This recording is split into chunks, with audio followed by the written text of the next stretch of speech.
the United States, at least at the time we got the memo, it was not against the law to have classified material that you were not entitled to.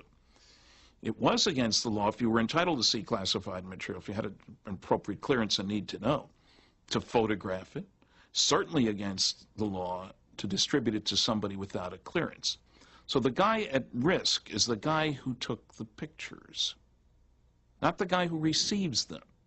The NSA said that 23 of the documents that came from other agencies were from the CIA, which somehow the CIA hadn't found when it did its court-ordered search. So I filed for those 23 documents.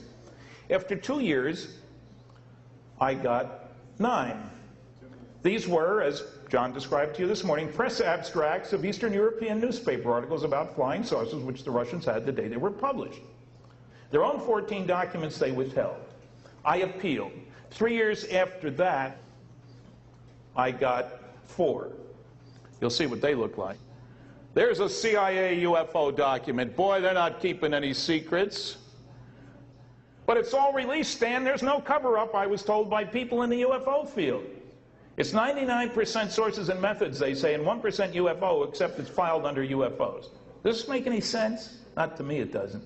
Many times when people have requested documents through Freedom of Information Act, they have asked that, don't put any sources or methods, and we don't want to know. We just want to know the details of the UFO sightings, since if there's nothing to them, and the subject officially doesn't exist, what's the problem with releasing this information?